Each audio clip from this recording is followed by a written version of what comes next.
So now, not every jazz progression is 2-5-1, but jazz is absolutely predominated by 2-5-1. But still, even on other progressions that are not 2-5-1, we're going to find that this airy bunch thing really helps us to get around even songs that don't follow that. So let's look at the Mirron. The Mirron's got a combination of things like this. It starts off here. This is going to be the 1. F is the 1. So it's going to go 1, 3, 4. But then right here in measure 3, it's going to go 2, 5, 1. So even if we don't see an absolute airy gripped airy type of movement, we can maybe go, airy bunched airy. We can maybe like jump around between bunch chords that are very close to each other and kind of choose between airy and bunch, and that kind of makes it so that we don't have to do these huge movements like we do in Honeydew, for instance. Where we're jumping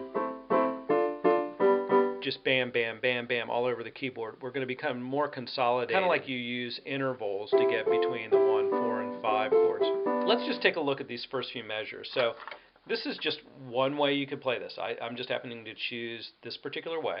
So in the Mirron, we've got that F chord that starts us off, measure 1, and I'm going to play that airy grip. So if here's the root, there's an airy grip, and it immediately goes to this A minor 7. Now, I could jump up and play like airy, airy, but I kind of like to do it this way, airy. And even though I can't just do an airy bunch movement like we're used to doing, where this top 2 notes move down, I can go to a bunched chord that's just a whole step down. There's an A minor 7, A minor 9, I should say. There's the 7, the 9, the minor 3rd, and the 5th. Or if you want me to spell it out, G, B, C, E. This first chord is A, C, E, G. So I go from that chord to that chord, and then when we get to that B flat chord in measure 2, I can just move that bunch grip right up. Look how little movement there is there. Again, all rootless voicing, so I'm assuming that either my left hand is doing the work or there's a bass player that's holding down those root notes for us. Then, when we get to that 2-5-1 progression, G minor 7, C7, F major 7. Again, let me back up.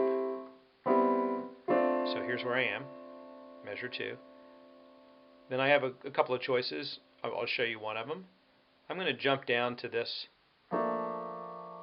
G minor 9 here. This is a bunched grip.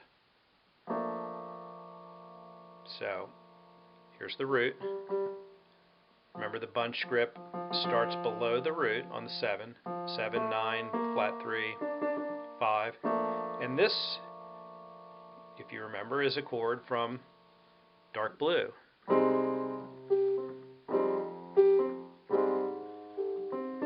Right here.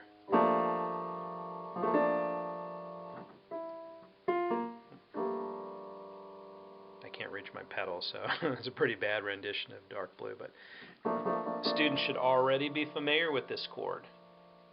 It's one of the reasons I love this voicing instead of Jazz Clue 3. I just think this is super useful. Measure 3, here's my G minor 7. It's a 2-5-1 progression, so I'm just going to do bunched, airy, bunched. Here's bunched, airy, bunched.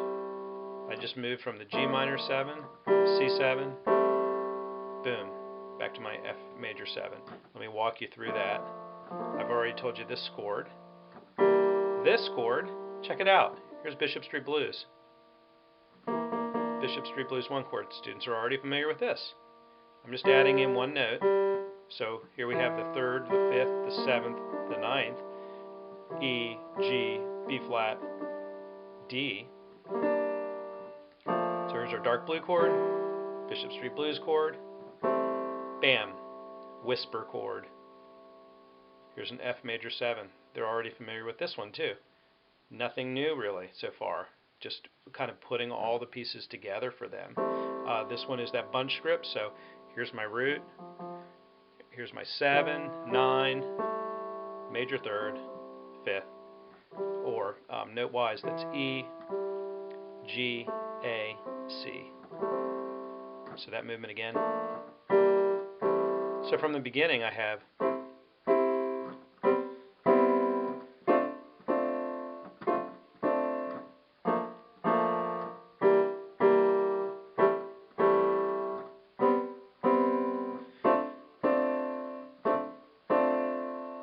that gets us through measure 6. Let me give you a different way to play measure 7. So instead of going that bunched airy bunch that I showed you, the 2, 5, 1, what if we did airy bunched airy? So I'm looking at a G minor chord, G minor 9. So I'm starting here on the 3rd, that's where it starts. So my intervals here, this is the 1. So I got 3, 5, 7, 9, or B flat, D, F, A. There's my airy grip. I'm moving to C7. Remember how the movement works? Down a half step, down a whole step. This is really not too far away from our grip from Amazing Grace with the 7th chords. All I'm doing is making this like a cluster chord, or a cluster 7 chord, you know, to use our kind of simply music language. That should be a chord that's not really a far step for students to look for. So we have our G minor 7, C7. Where am I going from here? Bunch to airy.